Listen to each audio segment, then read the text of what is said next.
Okay, I guess we're live. Um, Let me check. Wait lang. Hindi, di ba pala nakasetup yung mga kagamitan? Okay, boop. Oop, ayaw ko niyan. Change. Yan, okay. Seb. Ano ba gagawin ko?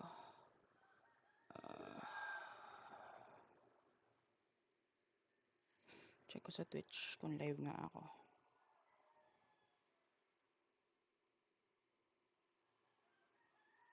Yep, I'm live. Okay. Uh, yeah. So, hello. Um, Meron akong exam. Meron akong Microsoft Certified Azure Data Engineering exam sa May 30. Yan. So, meron na lang akong 35 days to study. Tignan natin. So, hala. So,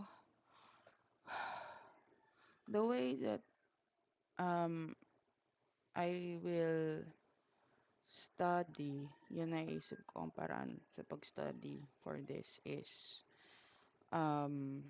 definitely spaced repetition, uh, and then using flashcards, and what else? It's quite late here. So, spaced repetition and ano yung isa?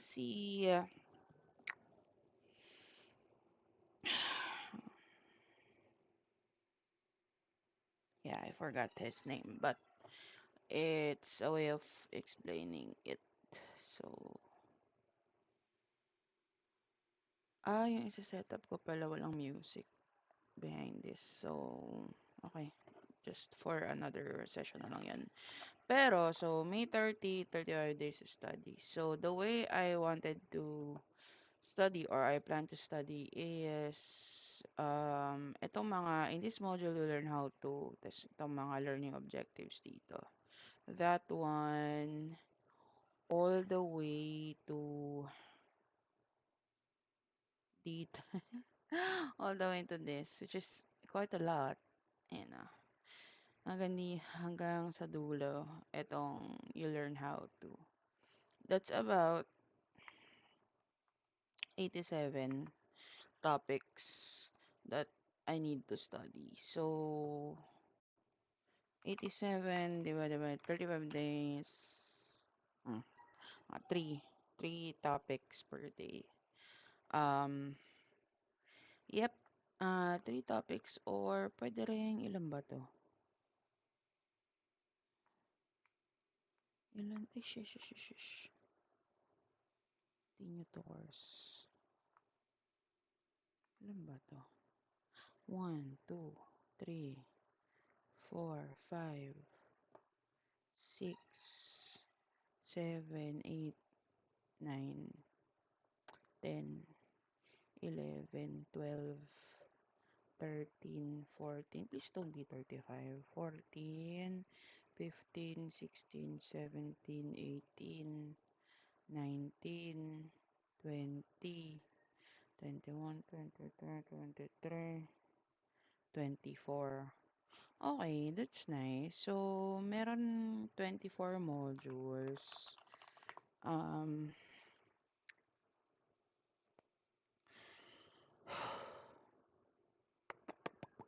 24 modules, 87 topics. So, equal to 35 days. Pwede naman pala. Like one module per day. Ayan. So, 87 topics. Lagay ko nga yan sa bullet journal ko. Bullet journal. Um, what do I do? Mag-create na lang ako ng another collection. So, I'll put that down.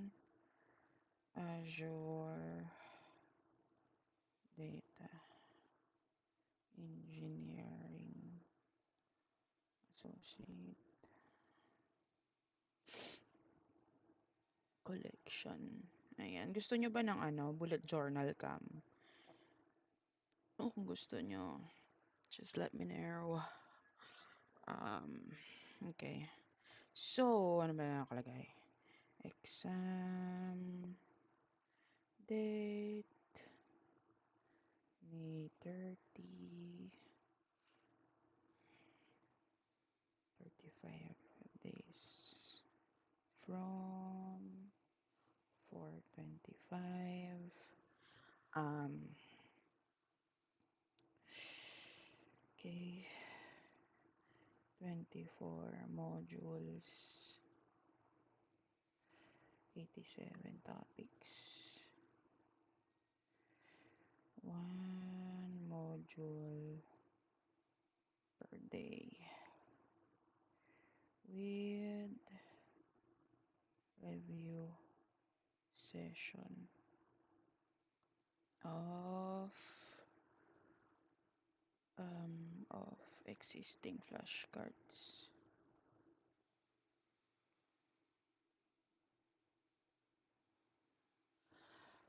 Ano nga yung ano tuloy ako. So, study methods. Space petition, study group, interleaving, yes, that's one as well. Active recall, yeah, gamitin natin yan. Taking breaks, definitely. Yun, Feynman technique.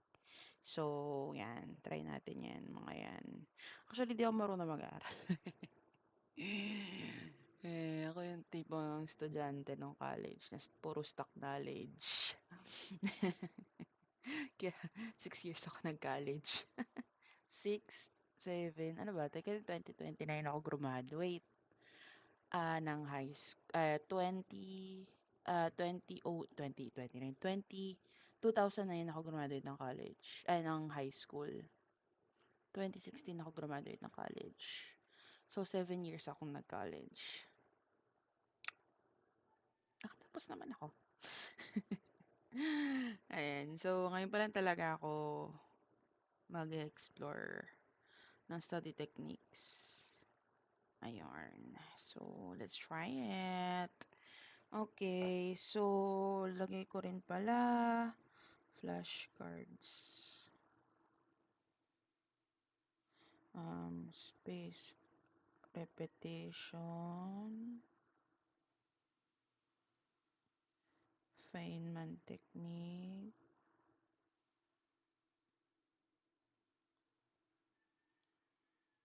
Active recall. Ayan. Yan muna ang ating mga ita-try.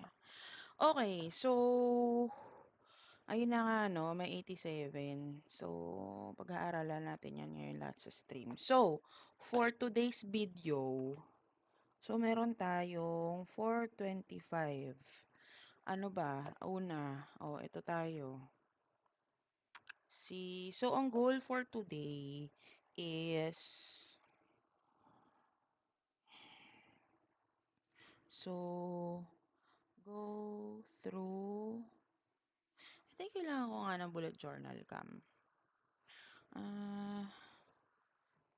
Anyway, saka na.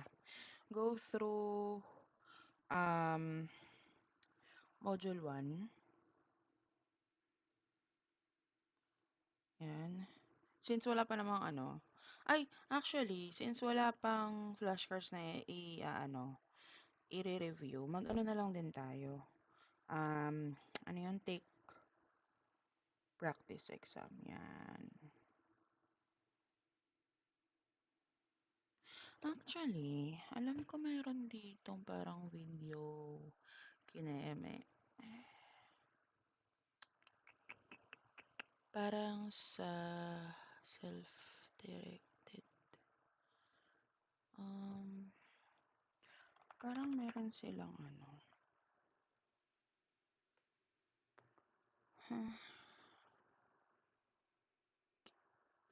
Ito practice assessment, sandbox. Ito video prep.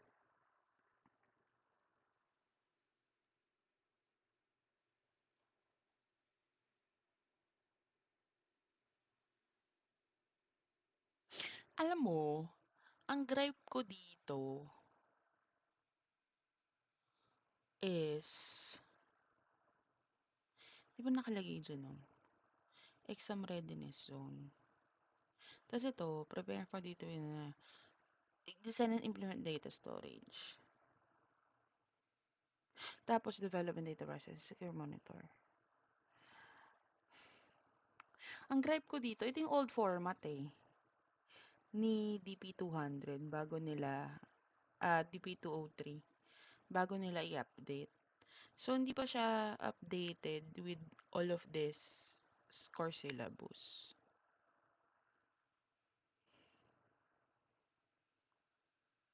Okay, exam readiness zone. Azure.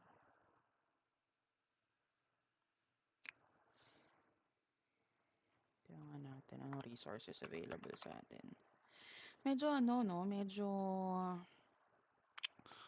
try ko nga buksan yung ano ko. Ano ba yun? Yung may background music. Background. Ito na lang. Hindi ko pa naman nilalagay. Background music website. Then sound buffer, pixel B, pre-stock music. Hindi. May ano ata ako eh.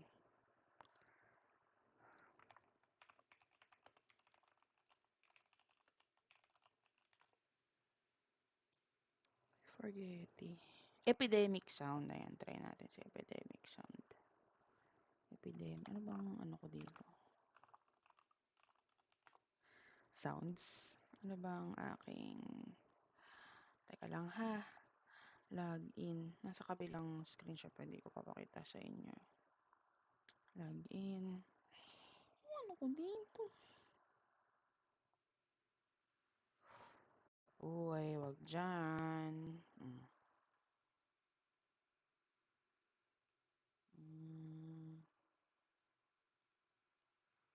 Teka lang ha.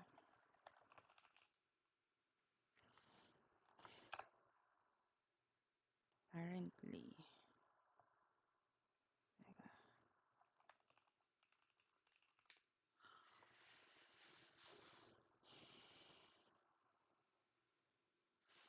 Nag-subscribe pa ako dito.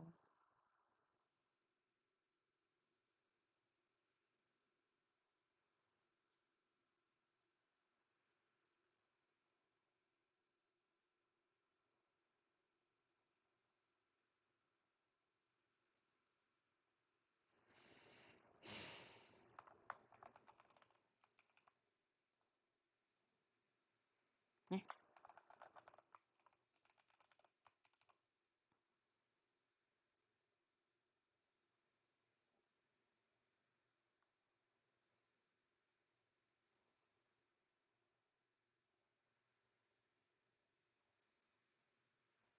Okay. Paano malalaman kung meron akong subscription account?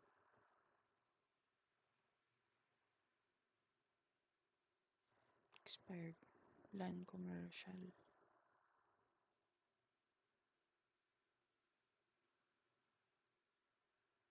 Okay, 2021. Eh, yung ibang account. Teka lang ha, hinahanap ko yung epidemic. We're gonna have to, learn as we go and set up as we go itong stream na ito. Email, password. Okay, try ko to.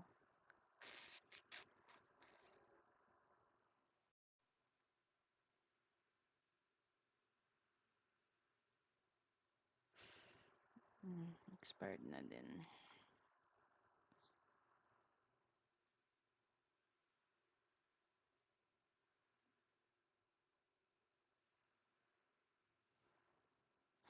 Anywho, I think, ano ba? Can I play epidemic sound music while I stream on Twitch? Music license, catalog of tracks. Wait. Catalog lang sound effects you can use on Twitch. You want to upload your recorded signal. Sign up with an app. Once you sign up with an epidemic sound plan, you can safely play music without worrying. Ano bang plan nyo, ha? Magkapag-sign up ba ako?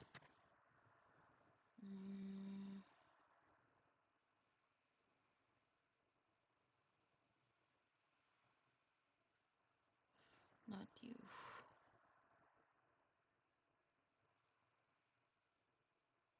Okay. Let's see.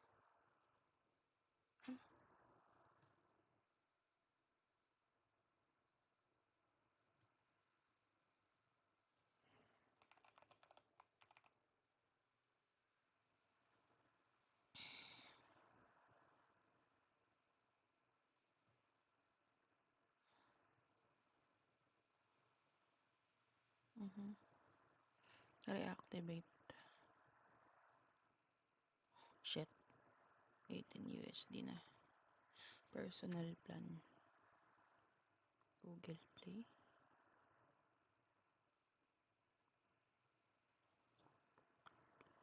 Okay. Card na lang. Okay, yun muna natin. Para sure na chatting muna, ganyan muna.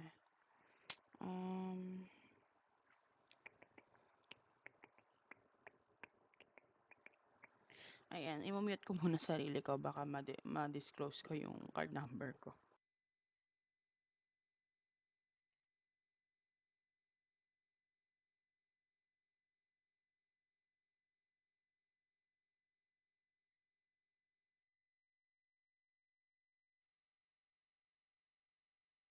$1,400. Sige na nga. Para hindi masyadong tahimik ang ating stream.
Paying na. Pakatagal naman ito. Hindi pa ako nababawasan. Ayun. Bawasan na ba ako? Oo, nabawasan namin. Okay, so metal.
Teka, login ko lang yung isa.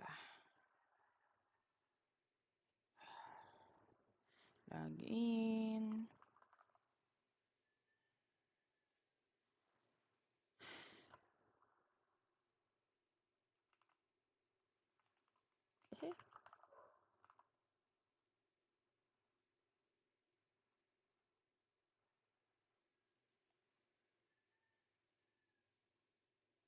Yan.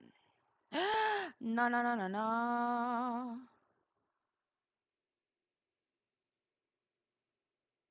Close. Uy, may epidemic sound up daw.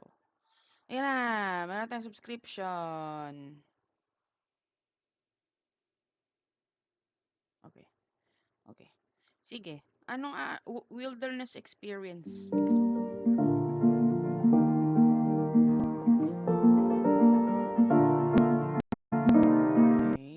Tayo ay nasa wilderness.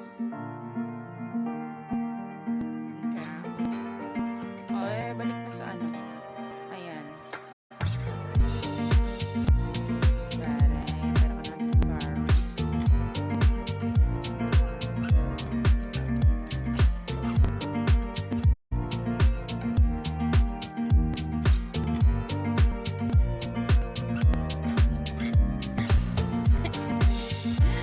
Balik na tayo.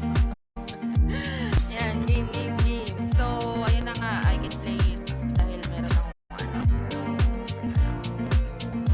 Napaka-excited na. Login to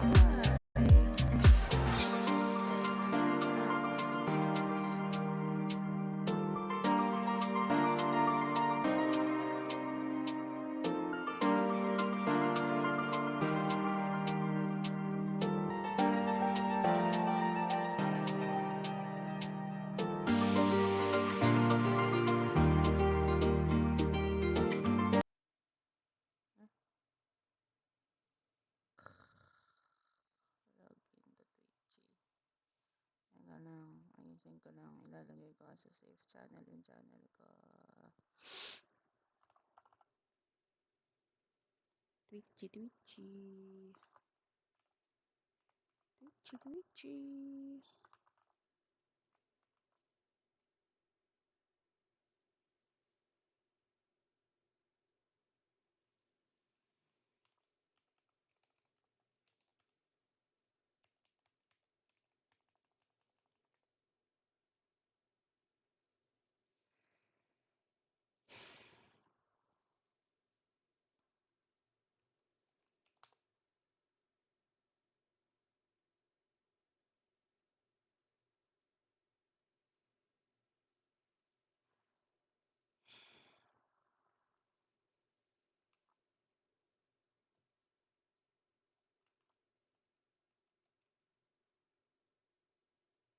Authorize.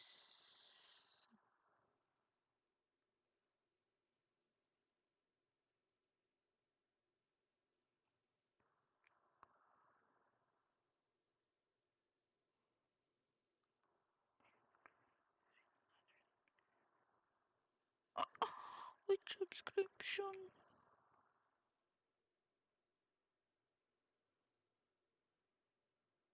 OMG. Yes, I did. Okay. YouTube channel.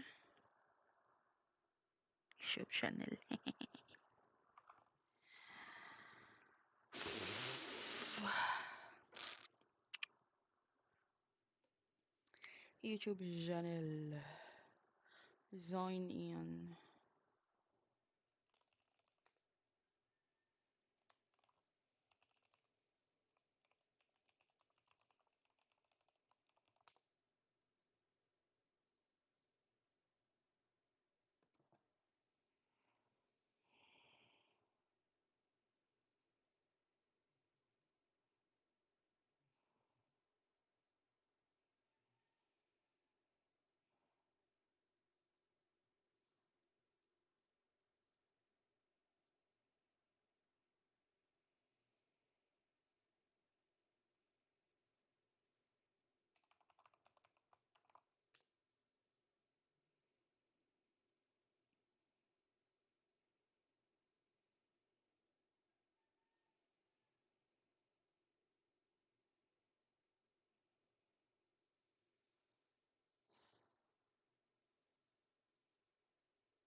1.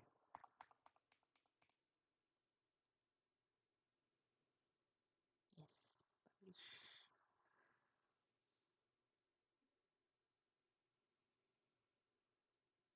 1.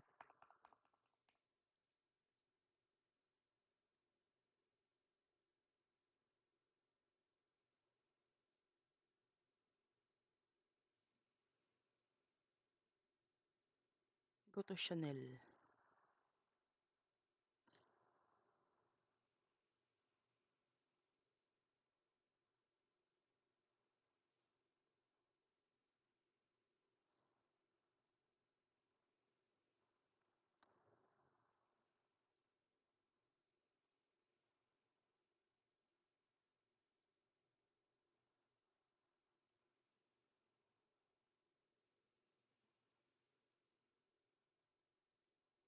Okay. Ginawa ko to para sa epidemic sound. Epidemic sound. Ano pa mga ginawa ko pa? Ay, nako. Twitch collection. Ay. 425.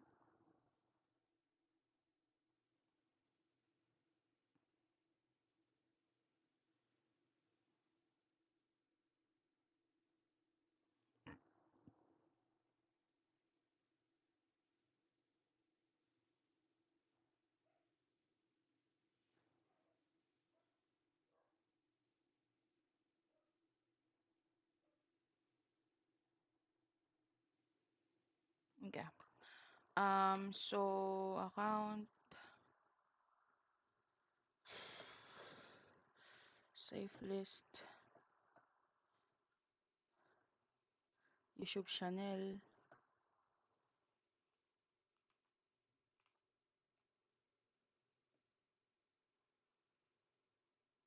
Okay. That's it. Okay. Sige na. Magano na tayo. Pin.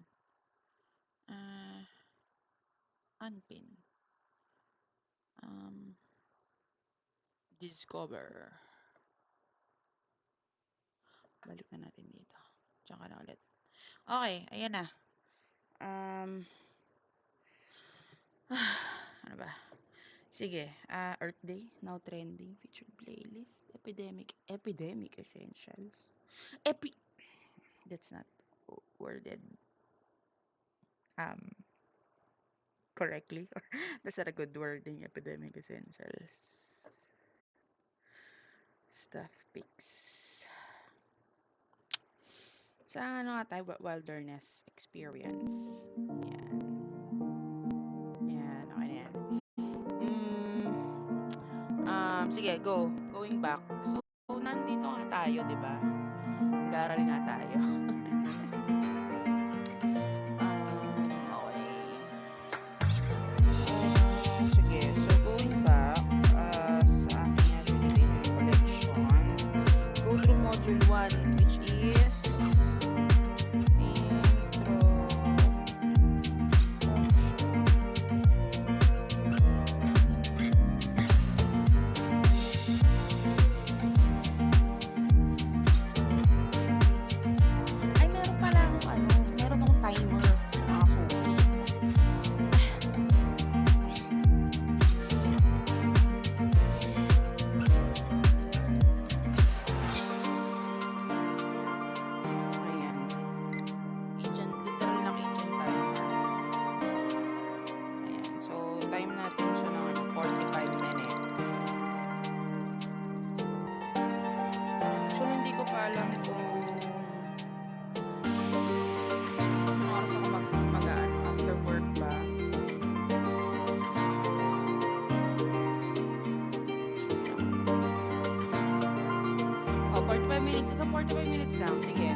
transforms data.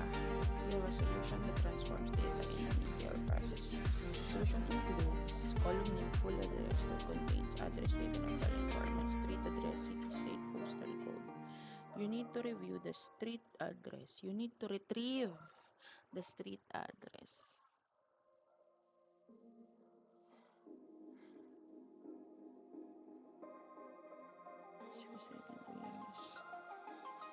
Street. You need to retrieve street address.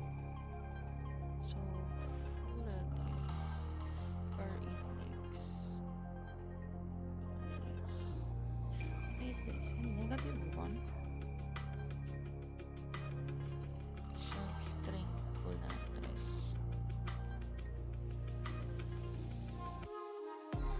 What is this one? Check your answer. Negative one. Negative one niya. This exam, this return comma in the address. This returns comma in the address. Comma in the address. This exact street address of the phone. Negative one kasi na-off put ako sa negative one. Yeah.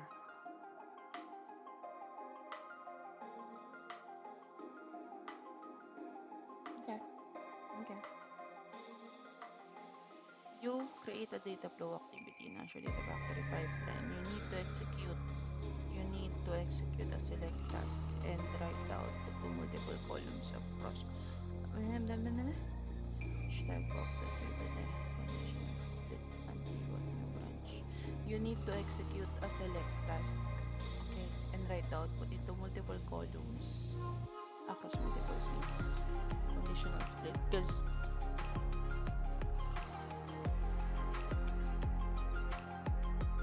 definitely pivot and unpivot. I don't think that's the answer. So new branch. Parang sagit to. Parang ito yung tamang sagot. Conditional split. New branch allows for the same data to flow to a different lane. Okay, my new branch concept sa Azure Data Factory. Select just the columns you need for each branch to a new sync. Conditional split based condition. You want to create a separate column. Conditional split. Okay.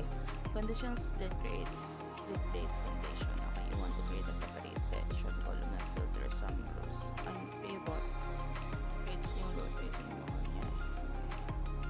Tama, at least tama ako na hindi itong dalawa yung sagot. Okay, okay.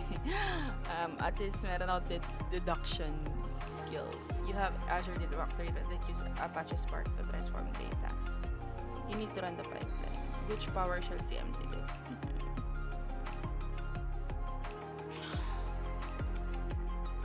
Okay, invoke AZ Data Factory with the pipeline. Ba't hindi siya naging code? Invoke Azure Data Factory.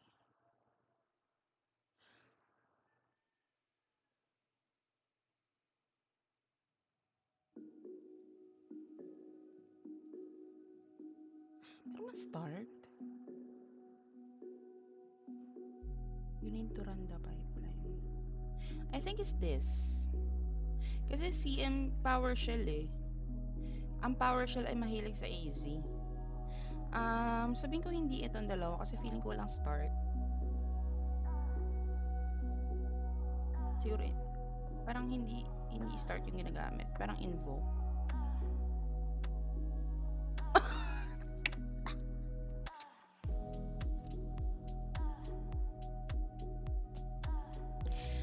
Nice.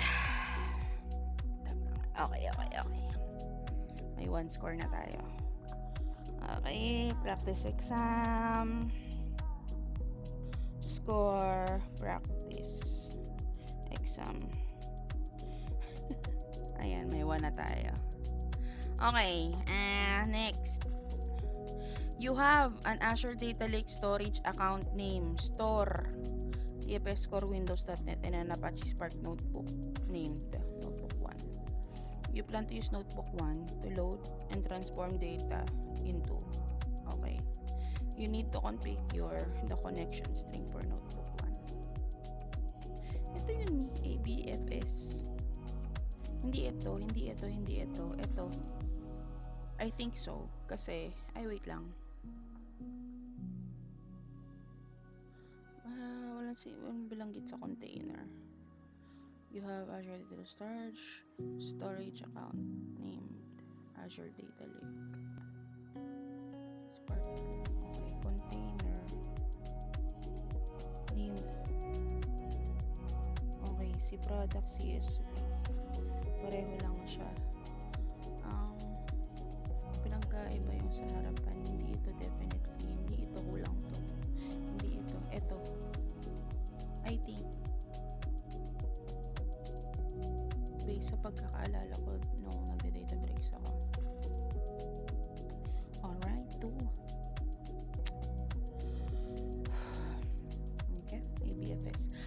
Yung pala yung sabihin ng Azure Blob File System Driver. Kasi Azure Blob nga naman. Azure Blob. Yes, okay. Okay, that's nice. Ang init.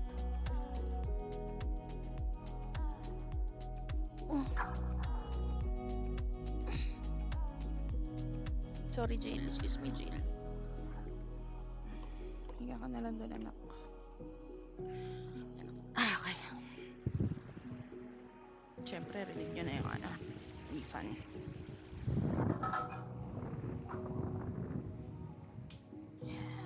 Okay, sige. You have an Azure subscription that contains a Delta Lake solution. The solution contains a table named employees. You need to view the contents of the employees. Azure Delta. The employee must minimize the time it takes to retrieve the data. What should you to query the table using timestamp as of version as of. Actually, you must save si timestamp as of. Si version as of. Gotta change restore database. No.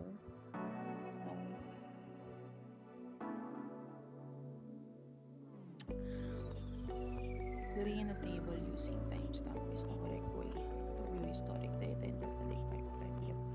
Storing the database. Querying data. Okay. Pwede rin pala to. Resume the table from backup. Querying the table.